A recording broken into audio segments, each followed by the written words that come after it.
We once told you the beginning of this story because Rabbi Shachat, Ezra Shachat, the Rosh in California, the Rashiva al Khan Chabad, was interviewed, but he didn't say the rest of this story, the rest of the story. So here it is. So once he was in Yechidus, as follows. This is around 1965. He's a Bocher. He's learning in Eretz Yisrael, bypassed by the Rebbe's instructions, not in Chabad. And he's working in spreading Chassidus, making Shiurim Chassidus in various yeshivas. So just the first part of the story, which we are familiar with. So he was in Yechidus, a very big thing happened. He gives the Rebbe settle. The Rebbe answered everything he asked, and the Rebbe asked him, did you ask everything you want? So Rabbi Shach starts to think, what else should he ask that he didn't? He couldn't think of any question. The Rebbe asks again, did you ask everything you wanted to ask? He's trying to think.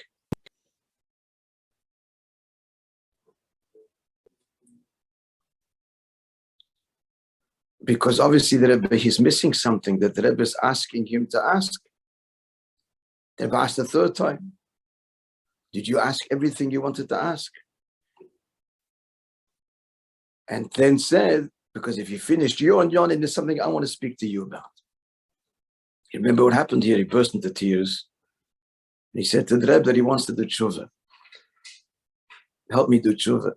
And the Rebbe smiled and said to him, no, it seems you don't want to do tshuva b'toich simcha. And then there was a hemshech later he wrote in. But let's continue the story here. Now, what happened in the next part of the Yechidus is unusual.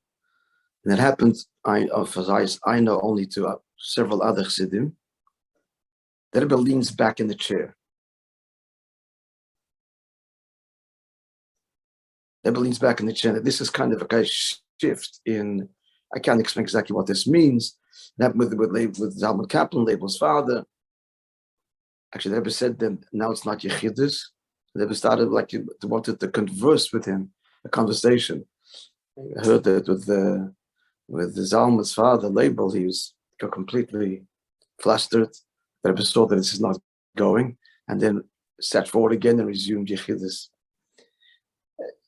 Happened with others as well, certain Chassidim. Anyway, so the Rebbe leans back and he asks him, it's a very thick story, friends, what's happening with Afatas Samayonis? So he didn't know what to answer. Because at that time, some of the shurim that he started, for whatever reason, stopped. So he told the Rebbe then that he tried to make a shir in Chassidus in Yeshiva Merkaz Harav. Merkaz Harav is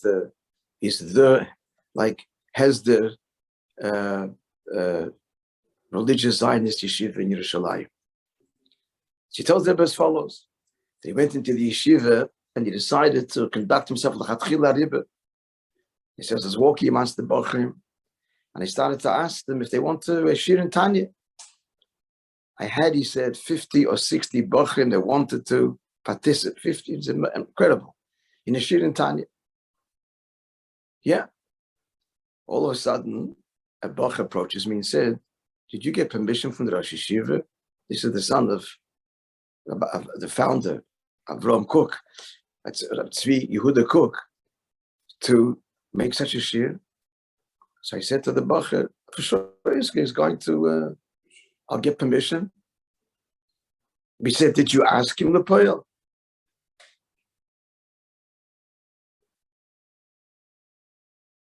Did you get it? Did you get a positive answer? Okay, so I went over to Tzvi Yehuda Cook, Harav Cook, the son of the founder of religious Zionism, really. And I approached him and I said to him that there are 50, 60 Bochrim in your yeshiva that want to learn Tanya, but they want to know if I have permission from the yeshiva. And now I'm asking permission from the Rosh Yeshiva to give the shir. So that Rav Cook, he's telling this to the Rebbe, starts to debate with me if in truth the shir is necessary. And I'm arguing with him.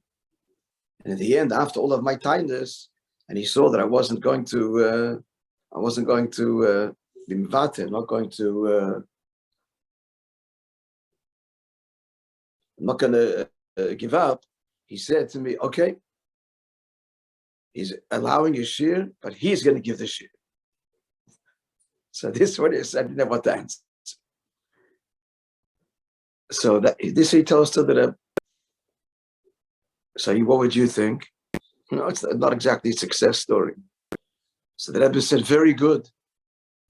Very good. Because he could have said, we don't need Tanya, because the Bachim can learn his father's writings, and it's very much based on Chassidus. It's very spiritual, very inspirational. Kabbalah. He could have said that. We don't need Tanya, we learn Pnimis HaTorah. And yet he agreed that you have to learn Tanya, and he's ready to teach it himself. And the Rebbe concluded that's a very good thing, and continued that since you started, you have to make sure that in fact the shir actually happens. What happened was, Rav Shocher didn't know exactly what he has to do, that the shir should, as after the subsequent to the Yechidus. So he went to Rabbi Shlomo Yosef Zevin, Rav Zevin, the editor of the Encyclopedia Talmudis, the Lubavitcher Chassid, very respected, and he was close to the Moishe of Rav Kook. And he told him he has a shlichus when he came back to Eretz Yisrael that you should make sure that the Rav Kook should give a shir Tanya in Yeshiva, and I assume, of course, that's what happened. It's a beautiful story, but it's already late, and we'll leave the elaboration B'ezras Hashem for another time. Have a wonderful day, everybody. We'll see you, God willing, tomorrow in Montreal.